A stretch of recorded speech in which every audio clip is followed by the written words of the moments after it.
नमस्कार दोस्तों, आप सभी का एक बार फिर स्वागत है गुरुकुल ऑफ साइंसेज में और आप देख रहे हैं आईएएस मैथमेटिक्स। तो देखो जी, हमने डिफरेंशिएशन सीख लिया, हमने ग्राफ देख लिए बेसिक फंक्शंस के।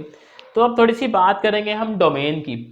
डोमेन क्या इंपॉर्टेंट है, अभी आपको ये इंपॉर्टेंट नहीं लगेगा, बट जब इंटीग्रेशन आएगा ना तो आपको जो है इसकी इंपॉर्टेंस समझ आएगी। तो इसलिए डोमेन को समझना काफ़ी ज़रूरी है और किसी फंक्शन का डोमेन किस तरीके से निकाला जाता है वो भी अपने लिए ज़रूरी है। तो सबसे पहले हमें रूल्स पता होने चाहिए कि डोमेन को निकालने के रूल क्या है। अच्छा, आज हम बात करेंगे, एक तो इसकी बात करेंगे, एक हम बात करेंगे टाइप्स ऑफ फंक्शन। वो वाले फंक्शन नहीं कि जो हमने पहले देखे थे अलजेब्रिक और ट्रांसडेंटल, उसकी बात नहीं करेंगे।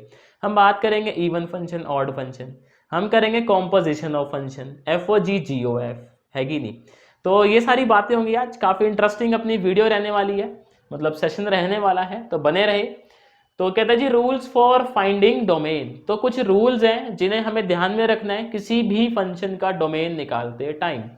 पहला रूल कहता है expression under even root should be greater or equals to zero. आप क्या करोगे, आपके पास कोई अंडर रूट लिखा हुआ है ऐसे, इसके अंदर कुछ भी एक्सप्रेशन है लाइक एफ एक्स है, तो ये एफ एक्स जो है या तो जीरो हो या जीरो से बड़ा हो। क्यों? क्योंकि अगर एफ एक्स अपना नेगेटिव आ गया सर तो आयोटा हो जाएगा, आयोटा तो फिर रियल नंबर है ही नहीं।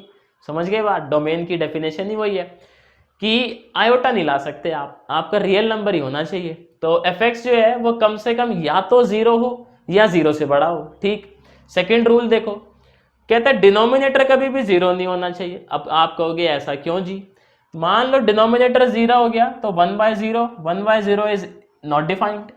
तो भैया जब फंक्शन ही डिफाइंड नहीं है तो आप डोमेन कहां से बता रहे हो। डोमेन था क्या, डोमेन था उस फंक्शन का क्षेत्र, यानी उस फंक्शन का एरिया क्या है। जैसे हर कुत्ते का एक गली, कुत्ते की गली होती है ना, तो वो गली उसका डोमेन है, वहीं वो घूमता रहता है, वहीं मिलता है। ऐसे ही फंक्शन कह रहे हो वहां पे है ही नहीं और आप कह रहे हो वो डोमेन में है, तो गलत बात है जी। समझ गए बात। इसलिए जो है डिनोमिनेटर जीरो नहीं होना चाहिए, वो उसको आपको ध्यान में रखना है, वो वाली आप एक्स की वैल्यू कंसीडर नहीं कर सकते। Very good. थर्ड देखो क्या कहता है, कहता है domain of y f x and y g x, मतलब अपने पास दो फंक्शन है, एक एफ एक्स है एक जी एक्स है। ठीक, और फिर कहता है अगर एफ एक्स का डोमेन है, मान लो आप D1 है, एफ एक्स का डोमेन D1 मान लो, और आप जी एक्स का डोमेन D2 मान लो, एफ एक्स का डोमेन D1 मान लो और जी एक्स का डोमेन D2 मान लो। तो आपका जो फंक्शन है एफ एक्स प्लस माइनस जी एक्स और आपका जो फंक्शन है एफ एक्स इंटू जी एक्स, इनका जो डोमेन होता है वो होता है दोनों के डोमेन का इंटरसेक्शन। दोनों के डोमेन का इंटरसेक्शन, अभी आपको ये क्वेश्चन से जो है वो क्लियर हो जाएगा। अच्छा, मान लो ये डिवाइड भी तो हो सकते हैं, f x divided by g x. तो इस केस में आप क्या करते हो, इनका इंटरसेक्शन तो लेते ही लेते हो आप, लेकिन आपको इंटरसेक्शन में से वो वाली x की वैल्यू हटा देनी है जहां पे ये डिनोमिनेटर जीरो हो जाता है। इसका मतलब D1 इंटरसेक्शन D2 में से आप वो वैल्यूज हटा दे जहां पे आपका नीचे वाला फंक्शन क्या हो जा रहा है, जीरो हो जा रहा है। और वो अलाउड क्यों नहीं है सर, ये जीरो हो गया तो आपका ये क्या हो जाएगा, नॉट डिफाइंड। तो काम गड़बड़ हो गया ना सर। सो क्वेश्चंस देखो आप डोमेन पे, क्वेश्चन से क्या होता है हमें ज्यादा अच्छे से समझ आता है। तो पहला क्वेश्चन देखो क्या कहता है कि y अपना इक्वल है x square minus three x plus two के और divided by x minus one x minus two. तो सर आप मुझे बताएं ये फंक्शन कब आपका नॉट डिफाइंड होगा, कब होगा। ऊपर तो आप x को कुछ भी रख दो, कोई फर्क ही नहीं पड़ता, लेकिन अगर यहाँ पे x वन हो गया, अगर यहाँ पे x वन हो गया तो ये जीरो हो जाएगा। Something divide by zero is not defined. ऐसे ही देखो यहाँ पे एक्स स्क्वायर, इधर तो भाई फर्क पड़ने ही नहीं वाला, उस पर तो कुछ भी रख दो आप, लेकिन आप जैसे ही एक्स को टू रखोगे तो क्या ये वाली टर्म आपकी जीरो हो जाएगी, और जीरो हो जाएगी। Something divide by zero is not defined. तो हमें क्या समझ आया कि इसका जो डोमेन है, इसका जो डोमेन है वो आपका रियल नंबर तो है, बस आप रियल नंबर में से माइनस कर दें एक्स की वैल्यू जो है वो वन और टू, एक्स की वैल्यू वन और टू। एक्स वन नहीं हो सकता और एक्स जो है अपना वो दो नहीं हो सकता, इसको ऐसे लिख देंगे, आर में से जो है हम माइनस कर रहे हैं 1 और 2। बाकी आप कुछ भी रख दो 1 और 2 को छोड़ के, फंक्शन आपका डिफाइंड है। समझ गए बात? इसको देखो।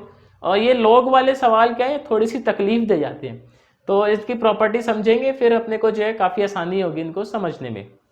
होता क्या है, जैसे आपके पास लॉग है ना, तो उसको थोड़ा सा देख लेते हैं। जैसे अपने पास लॉग ऐसे लिखा होता है ए क्या होता है, यहाँ पे बेस होता है, एक्स कोई आपका एक्सप्रेशन हो सकता है, वैल्यू हो सकती है। तो यहाँ पे कंडीशन ये है कि लॉग में आपका ये जो है एक्स और ये ए, ये जीरो नहीं हो सकते सर। ए और एक्स जो है वो जीरो नहीं हो सकते। आपका जो ए है वो या तो आपको 0 से 1 के बीच मिलेगा, या फिर ए आपको जो है वो 1 से बड़ा मिलेगा, ऐसे इन्फिनिटी तक, है कि नहीं। बट ये बात कंफर्म है, ये जो है 0 नहीं हो सकते और पॉजिटिव नंबर होते हैं। तो यहाँ पे x आपका 1 हो सकता है, 2 हो सकता है, 3 हो सकता है, बट अगेन 0 नहीं हो सकता। a आपका या तो 0 से 1 के बीच हो सकता है, और या फिर आपका 1 से बड़ा हो सकता है इन्फिनाइट तक, लेकिन 1 नहीं होगा। a जो है अपना, a के साथ ये रिस्ट्रिक्शन है, a 0 भी नहीं हो सकता, a 1 भी नहीं हो सकता, a नेगेटिव वैल्यू भी नहीं हो सकती। मतलब a की वैल्यू पॉजिटिव है, ग्रेटर देन 0 है, बट साथ में ये कंडीशन भी है, a जो है वो 1 भी नहीं हो सकता। समझ गए? अब लॉग में क्या सीन होता है कि ना इनइक्वालिटीज आती है।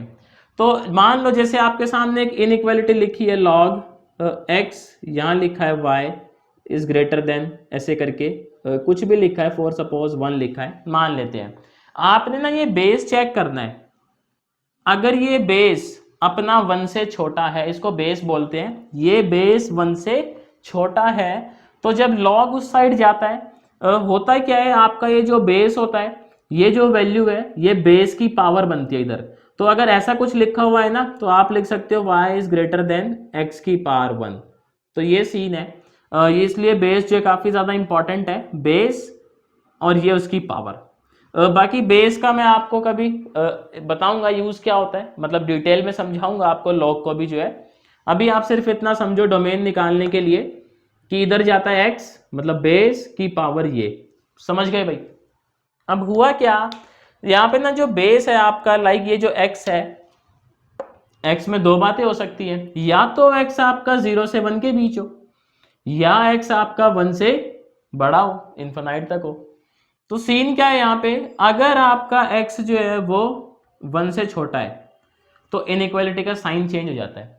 इनइक्वालिटी का साइन चेंज हो जाता है सर। यहाँ पे क्या हो जाएगा, जैसे ये देखो, अभी अपना ये ग्रेटर देन था ना, इक्वल टू था, अब ये लेस देन इक्वल टू हो जाएगा।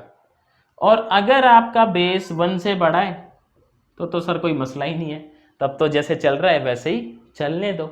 तो आते हैं फिर वापस से अपने सवाल पे। जैसे यहाँ पे देखो दो फंक्शन है आपके, ये आपका f(x) हो गया और ये आपका g(x) हो गया। तो हम लोग क्या करने वाले हैं, f(x) का डोमेन अलग निकालते हैं, g(x) का डोमेन अलग निकालते हैं, दोनों का इंटरसेक्शन करेंगे, आंसर आ जाएगा। यही पढ़ा है अभी हमने रूल में। तो सर इधर देखो कंडीशन क्या है आपका, एक तो लॉग में ये जो वैल्यू है, ये जो आपकी 0 नहीं हो सकती, 0 से बड़ी होनी चाहिए, 0 से बड़ी होनी चाहिए x की वैल्यू। तो 1 माइनस एक्स, यानी कि जो ब्रैकेट है 1 माइनस एक्स, ये बड़ा होना चाहिए अपना 0 से, 0 नहीं हो सकता, तो इक्वल टू नहीं आएगा। ठीक है, इसका बेस आगे कुछ नहीं लिखना, तो बाय डिफॉल्ट e होता है, और e जो है वो अपना क्या होता है, 1 से बड़ा होता है। e क्या होता है अपना, 1 से बड़ा होता है भाई। वैल्यू आप देख लो कैलकुलेटर में, आपको e की वैल्यू मिल जाएगी एग्जैक्ट 2.37 समथिंग होती है। तो यहां से कंडीशन क्या आई, 1 इज लेस देन x। तो कंडीशन ये आ गई कि यहां से जो आपका x आने वाला है, मतलब इसका डोमेन क्या कह रहा है, x की वैल्यू 1 से क्या होनी चाहिए, छोटी होनी चाहिए। अगर 1 से छोटी होगी तभी ये ब्रैकेट आपका 0 से बड़ा होगा। भाई कॉमन सेंस है तो। और यहाँ पे देखो रूल क्या हमने सीखा था कि जो एक्सप्रेशन आपका अंडर रूट में रहता है वो क्या होना चाहिए आपका, इक्वल टू और ग्रेटर देन 0। तो यानी x क्या होगा आपका, ये हो जाएगा। तो यहां से देखो अगर मैं दोनों का डोमेन लिख लूं इनकी कंडीशन के बेस पे, तो ये कहता है कि x की वैल्यू 1 से छोटी होनी चाहिए, मतलब माइनस इन्फिनिटी से आपकी जो है 1 तक। ठीक है, और ये क्या कहता है यहाँ पे, ये कहता है x की वैल्यू -2 से बड़ी होनी चाहिए, तो -2 से प्लस इन्फिनिट। बट यहाँ पे ना एक लफड़ा हो रहा है। लफड़ा क्या है, log 1 जो होता है, लफड़ा क्या है यहाँ पे, log 1 जो होता है, बेस कोई भी हो मैटर नहीं करता, वो 0 होता है। अगर इस ब्रैकेट की वैल्यू मान लो 1 हो गई तो ये 0 हो जाएगा। समथिंग डिवाइड बाय 0 मतलब 1 divide by 0 is not defined, फिर फंस गए अपन। तो एक कंडीशन और आ गई, -∞ से 1 तक तो आप ठीक है, लेकिन ये जो आपका है, अगर x को मैं 0 रख दूं तो ये 1 बचेगा तो log 1 आपका 0 होता है, log 1 0 होता है तो सर ये नॉट डिफाइंड हो जाएगा। तो यहाँ पे आपका जो x है वो 0 नहीं हो सकता। अगर x अपना 0 हो गया तब भी काम खराब है। समझ रहे आप लफड़ा क्या है? log में आपको थोड़ा सा ज्यादा ध्यान रखना है। सबसे पहली बात रिपीट करते हैं थोड़ा सा, ये जो आपका एंगल है log का, ये होना चाहिए 0 से बड़ा या 1 से बड़ा, ये होना चाहिए आपका 0 से बड़ा। तो 1 - x जो है वो 0 से बड़ा होगा। दूसरी बात, ये जो एंगल है इसकी वैल्यू अगर अपॉन में है ना ये, तो लफड़ा है। 1 अगर हो जाती है इसकी वैल्यू तो log आपका 0 हो जाता है, 0 हो जाएगा ये तो 1 डिवाइड बाय 0 इनफाइनाइट हो जाएगा, नॉट डिफाइंड, फिर फंस गए भाई। तो ये चीज ऐसे आपको ध्यान रखनी है, log वालों में थोड़ी ज्यादा, बाकी प्रैक्टिस के साथ सीख ही जाओगे। अब इनका इंटरसेक्शन लेना अपने को, इसका डोमेन ये रहा, इसका डोमेन ये रहा, तो इस पूरे फंक्शन का डोमेन क्या होगा, इसका डोमेन इंटरसेक्शन इसका डोमेन, यही सीखा है रूल। तो देखो सर क्या कह सकते हैं हम कि -∞ से जो है वो 1 तक आना है, और ये कह रहा है -2 से हमें इन्फिनिटी तक जाना है। तो यानी स्टार्ट हम करेंगे -2 से, क्योंकि भाई -∞ और -2 बड़ी वैल्यू कौन सी है, -2 है। तो सबसे पहले क्या कहते हैं जी, हम -2 से 0 जो है वो अलाउड ही नहीं है देखो अपने को, और 1 ही तक जा सकते हैं हम। तो -2 से आप सबसे पहले आओगे 0 तक, और फिर 0 से आप चले जाओगे 1 तक। समझ में आई बात? कैसे लिखा, -∞ -2, देखो बड़ी वैल्यू कौन सी है ये, तो इसका कंसीडर करेंगे ये -2। इसमें और इसमें छोटी वैल्यू देख लो, तो छोटी वैल्यू 1 है, तो मतलब यहाँ पे बड़ी वैल्यू, यहाँ पे छोटी वैल्यू, वो आपका डोमेन हो जाएगा। क्या बताया मैंने, यहाँ पे आप बड़ी वैल्यू देख लो इस वाले पे, और इस वाले पे आप छोटी वैल्यू देख लो, तो ये आपका डोमेन आ जाएगा -2 से 1। बट यहाँ पे कंडीशन बीच में थी कि आप 0 जो है वो नहीं ले सकते। कारण क्या था, अगर आप x को 0 ले लोगे तो log 1 बचेगा, log 1 0 होता है, 1 डिवाइड बाय 0 नॉट डिफाइंड होता है, तो काम जो है अपना वो गड़बड़ हो जाएगा। अब देखो ये वाला क्वेश्चन देखते हैं, अगेन इसके अंदर log है। इस वाले क्वेश्चन में क्या सीन है, पहली कंडीशन क्या आएगी अपनी कि जैसे log का जो एंगल है ये क्या होना चाहिए अपना, 0 से बड़ा होना चाहिए। अब यहाँ पे देखो ये 1 भी हो जाएगा ना तो कोई हमें इशू नहीं है, क्योंकि 0 ऊपर आएगा, 0 ऊपर आएगा तो फंक्शन जो है वो नॉट डिफाइंड नहीं होता। तो जब ये डिनोमिनेटर में आता है तब जो है पंगा कर जाता है। तो सबसे पहले कंडीशन क्या आई सर यहाँ से कि आपका x+3 जो है वो होना चाहिए 0 से बड़ा, तो यानी x आपका बड़ा होना चाहिए किससे, -3 से। तो पहली कंडीशन आई गई है, ब्रैकेट में इसको डाल देते हैं। अब देखो दूसरी कंडीशन जो है वो निकालेंगे हम यहाँ से, ये जो है डिनोमिनेटर आपका 0 नहीं होना चाहिए। तो भाई 0 कब नहीं होगा, इसके ना पहले फैक्टर करते हैं। क्या करते हैं, पहले फैक्टर करते हैं, तब समझ आएगा अपने को। तो इसके फैक्टर क्या होंगे, x² + x + 2x + 2। यहाँ से सर x कॉमन ले लो, ये बच जाएगा x+1, यहाँ से 2 कॉमन ले लो, ये बच जाएगा x+1, फिर x+1 कॉमन आ जाएगा, और यहाँ क्या हो जाएगा अपना x+2।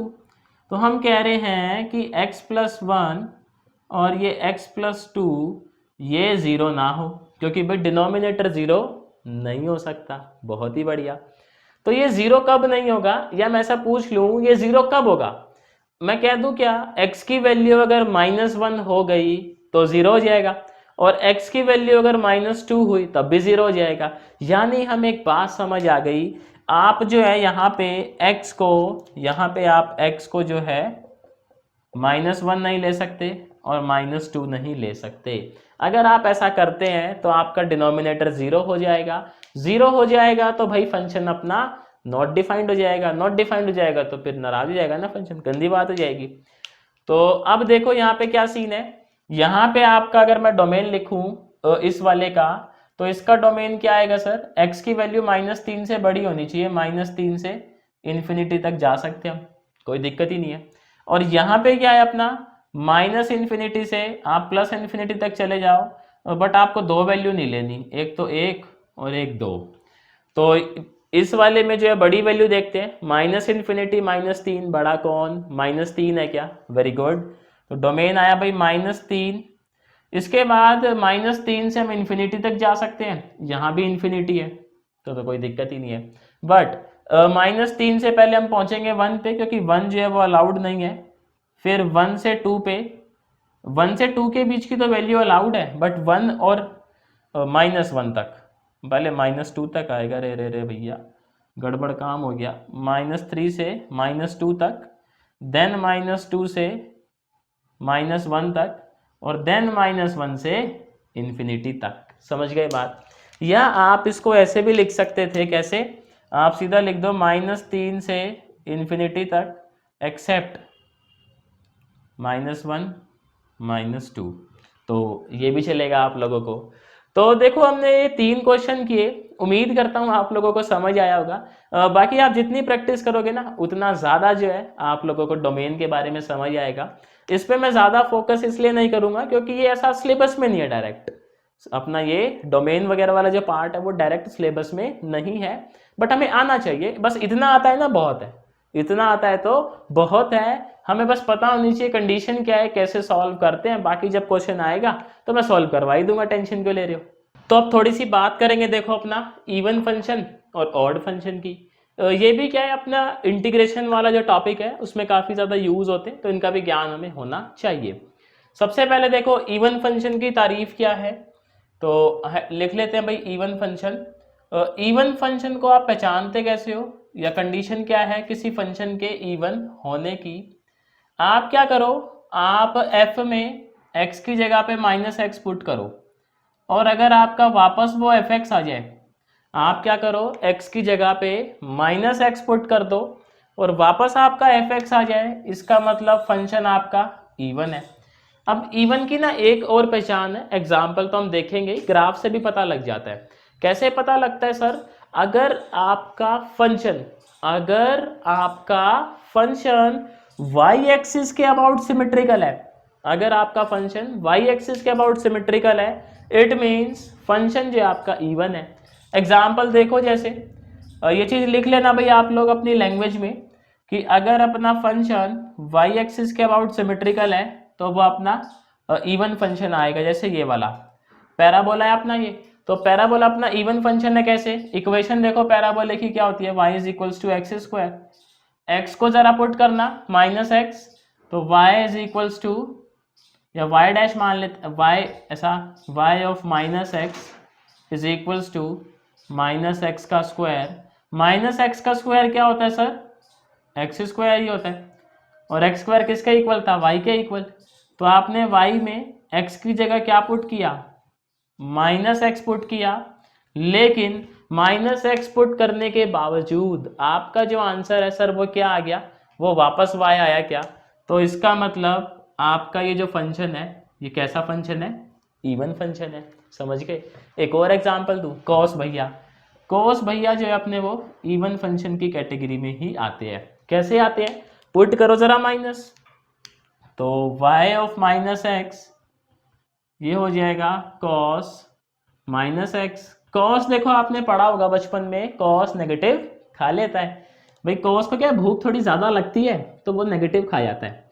तो y ऑफ -x क्या हो जाएगा सर अपना cos x, और cos x क्या था अपना y था, तो y of -x is equals to y of x। It means आपका जो y है वो कैसा फंक्शन, बोलो इवन की ऑड, इवन है ना। चलो भाई सीख गए भाई आप लोग। तो ये अपना जो है इस बार ये इवन फंक्शन हो गया। अब थोड़ी सी तारीफ देखते हैं ऑड की। तो ऑड फंक्शन को किस तरीके से पहचानते हैं, या ऑड फंक्शन जो आपका क्या होता है, जो क्या इसकी कंडीशन है पहचानने की। तो सर ऑड फंक्शन को देखो, आप क्या करोगे, आप सिमिलरली जैसे इसमें -x पुट किया था ना, आप यहाँ भी -x पुट करते हो। f ऑफ -x अगर आपका आ जाए -fx, तो भैया आपका मान लेना जो फंक्शन है वो कैसा है, ऑड है, ये ऑड की कंडीशन है। अगर आपका f of minus x minus of F x के इक्वल आ जाए तो ऑड है। एग्जाम्पल अभी देता हूँ, एक मजे की बात बताऊँ आप लोगों को, जितने भी ऑड फंक्शन है ना वो ऑपोजिट क्वाड्रेंट में सिमेट्रिकल होते हैं। जैसे आपका ग्राफ मान लो ऐसे है, ये y है और आपका ग्राफ फॉर एग्जांपल कुछ इस तरीके से बना हुआ है एक्स क्यूब वाला, तो ये देखो ऑपोजिट क्वाड्रेंट में क्या है सिमेट्रिकल है। इसका मतलब आपका जो ये फंक्शन है वो कैसा फंक्शन है, ऑड है। मतलब कोई भी फंक्शन हो ऑपोजिट क्वाड्रेंट में अगर वो आपका है सिमेट्रिकल है, तो आप ये कहोगे कि जो ग्राफ है ना सर वो कैसे फंक्शन को रिप्रेजेंट करवा रहा है, ऑड फंक्शन को। वाई एक्सिस में सिमेट्रिकल है तो आप कहते हैं आपका ग्राफ जो है वो इवन फंक्शन को रिप्रेजेंट करवा रहा है। एग्जाम्पल देखो इसका एक, तभी समझ आएगा। y is equals to sine x, sine x भैया अपने जो है वो एक ऑड फंक्शन है, तो यहाँ पे पुट करते हैं y ऑफ माइनस एक्स, तो sine of minus x, sine में क्या नेगेटिव बाहर आ जाता है, तो y of minus x minus of sine x, और यहाँ पे इसको मैं क्या लिख सकता हूँ, माइनस वाई एक्स। तो देखो आपके सामने condition y of minus x equal आया minus of y x, it means आपका जो फंक्शन है वो कैसा, ऑड है। Very good. एक और एग्जांपल देखें, चलो भाई कह रहे हो तो आप जिद कर ही रहे हो तो आप ये देखो y is equals to x cube, put करो सर, तो y of minus x cube, minus x cube क्या होगा आपका, मतलब -1 ऐसा मान लेते हैं, तो ये नेगेटिव ऑफ एक्स क्यूब आ जाएगा। एक्स क्यूब के क्या लिख सकते हैं, y लिख सकते हैं, तो y of minus x is equals to y minus of y x, it means आपका ये जो फंक्शन है y is equals to x cube, ये कैसा फंक्शन है, एक ऑड फंक्शन है। तो इस तरीके से कुछ आप पहचानते हो ऑड और इवन को। ग्राफ दिया हुआ है तो बहुत ही आसान है आप लोगों के लिए। ग्राफ अगर y एक्सिस के अबाउट सिमेट्रिकल है it means function is even, अगर ऑपोजिट क्वाड्रेंट में आपका क्या बोलते हैं उसको सिमेट्रिकल है तो आपका फंक्शन कैसा है, ऑड है। और मैथमेटिकली आप इस तरीके से पहचान सकते हो। अब क्या ऑड और इवन फंक्शंस के ऊपर ना कुछ बातें हैं जो आगे काफ़ी अपने काम आएंगी, बातें फटाफट लिखते हैं और मैं आपको समझाता हूँ। तो देखें सर, ये कुछ बातें अपनी इवन और ऑड फंक्शन से जुड़ी हुई जो काफ़ी अपने को हेल्प करेंगी आने वाले वीडियो लेक्चर्स के अंदर। कहता है पहली चीज, product of two odd functions और two even functions is an even function. कहता अगर आपके पास दो ऑड फंक्शन है या दो इवन फंक्शन है और आप उनको मल्टीप्लाई कर देते हो, ये ऐसा ही है, odd multiply by odd is even, even multiply by even is even. तो अगर आप दो ऑड को मल्टीप्लाई करो या दो इवन को मल्टीप्लाई करो, आपका आंसर क्या आता है, हमेशा इवन फंक्शन आता है। Very good. सेकंड क्या कहता है, product of an odd and even is an odd function. अगर आपके पास एक ऑड है लाइक 3, एक इवन है लाइक 6, तो ये क्या आएगा अपना, अच्छा यहाँ नहीं, ये तो मैथ में तो गड़बड़ हो गया, अपना इवन आ गया, ऐसे नहीं, ठीक। तो अगर अपने पास एक ऑड है और एक इवन फंक्शन है, उनका प्रोडक्ट करते हो तो आंसर क्या आता है, आपका ऑड आता है। एग्जांपल देता हूँ मैं, लाइक आपका एफ एक्स हो गया साइन एक्स कॉस एक्स, तो साइन अपना वैसे क्या था, ऑड था, कॉस अपना इवन था, इवन ऑड को मल्टीप्लाई करा, पुट करवाओ ज़रा एफ ऑफ माइनस एक्स, तो ये हो जाएगा sine minus x cos minus x, यहाँ से नेगेटिव बाहर, साइन एक्स और कोस तो नेगेटिव खा ही लेता है, कॉस एक्स। तो देखो ये चीज़ क्या है, आपकी एफ एक्स है, तो मैं बोल सकता हूँ ऐसा कि यहाँ पे आपका f of minus x equal आ गया माइनस ऑफ एफ एक्स के। तो समझ गए आप, अगर आपके पास एक इवन फंक्शन है एक ऑड है, आप मल्टीप्लाई करवाते हैं, आंसर आपका ऑड आता है, ठीक। यहाँ पे ये सही है, मैथ में गड़बड़ हो गई काम, न्यूमेरल्स में। आगे कहता है every function y is equals to fx can be expressed as the sum of an even and odd function। आप दुनिया में हर एक फंक्शन को ऐसे रिप्रेजेंट करवा सकते हो, sum of even and odd function, rule है भाई, मतलब करवा सकते हैं तभी तो बात है। अगला पॉइंट, डेरिवेटिव, ये सबसे काम की बात है अपने, derivative of an even function is an odd and derivative of an odd is an even. उल्टा हो जाता है ना, जादू। अगर फंक्शन इवन था तो डिफरेंशिएशन के बाद जो फंक्शन निकल के आता है वो सर होता है आपका ऑड। अगर आपका फंक्शन था ऑड तो डिफरेंशिएशन के बाद जो निकल के आता है वो क्या निकल के आता है, इवन। इस चीज को ध्यान रखना, काफी यूजफुल है। अपना फिफ्थ पॉइंट कहता है a function which is even और ऑड। अब कहता है इस बात से फर्क ही नहीं पड़ता आपका फंक्शन इवन है कि ऑड है, अगर आप उसका स्क्वायर कर देते हो, मतलब when squared becomes N even function, तो स्क्वायर करने पे वो आपका क्या होता है, इवन होता है। ये आप इसी एग्जांपल से समझ लो, लाइक एफ एक्स आपका कैसा है, साइन एक्स बोलूँ तो ऑड है। यहीं अगर आप इसका स्क्वायर करवा दो, एफ एक्स आप ये ले लो साइन एक्स का स्क्वायर, तो क्या हो जाएगा सर, इवन हो गया ना। माइनस यहाँ आएगा, माइनस का स्क्वायर फिर क्या हो जाएगा, पॉजिटिव हो जाएगा। कॉस का स्क्वायर करवाओगे तो कॉस तो पहले से ही अपना इवन था, इसका स्क्वायर करवाओगे तब भी इवन ही रहेगा। तो फंक्शन चाहे आपका इवन हो या ऑड हो, स्क्वायर करवाते क्या हो जाता है, जादू, इवन बन जाता है। अच्छा, दुनिया में ना सिर्फ एक ऐसा फंक्शन है, एक ही फंक्शन है जो इवन भी है ऑड भी है, वो है f x is equals to 0। ये फंक्शन ऐसा है जो आपका इवन भी है और ये आपका ऑड भी है। तो ये कुछ बातें थी अपने इवन और ऑड से रिलेटेड जो हमें आगे काम आएंगी। अभी एक लास्ट टॉपिक अपना कॉम्पोजिशन ऑफ फंक्शन, उसकी और बात करते हैं। तो देखो बात करेंगे सर आप कॉम्पोजिशन ऑफ फंक्शंस की। सर यहाँ पे आप देखें, आपको एक एफ एक्स लिखा हुआ मिल रहा होगा, मतलब दिख रहा होगा, एक आपको जी एक्स लिखा हुआ जो है वो दिखाई दे रहा होगा। इसमें देखो पूछता क्या है आपसे, ऐसे पूछेगा आपसे कि एफ ऑफ जी एक्स, क्या पूछेगा सर आपसे, एफ ऑफ जी एक्स, इसको एफ ओ जी बोलते हैं, एफ ओ जी भी बोलते हैं इसे, एफ ऑफ जी एक्स। तो इसको निकालने का तरीका क्या होता है, आप यहां देखें एफ में एक्स की जगह आप पुट कर देंगे जी एक्स। क्या कहा मैंने, एफ में एक्स की जगह पे आप पुट कर देंगे जी एक्स का अंडर रूट। जरा निकाले यहाँ पे एफ ओ जी, तो एफ में एक्स की जगह क्या पुट करना है, ये, तो ये हो जाएगा अपना अंडर रूट एक्स का स्क्वायर प्लस 3। तो सर अपना आ गया ये x प्लस 3 आ गया एफ ओ जी। लिखने का तरीका है, या तो आप ऐसे लिख दो एफ ऑफ जी एक्स या लिख दो एफ ओ जी एक्स।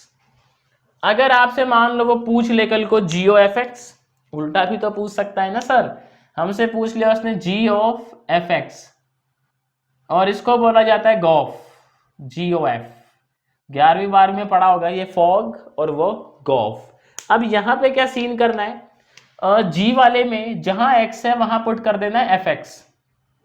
तो क्या आ जाएगा, ये जहां x है वहां पुट कर देंगे एफ एक्स, तो ये आ गया अपना गॉफ। समझ गए, कुछ सवाल देखें इस पे। देखो कहता अपना एफ एक्स ये है, जी एक्स ये है, आपको इनकी वैल्यूज बतानी है, तो कॉलम बना लेते हैं ऐसे और इनकी वैल्यूज निकाल लेंगे।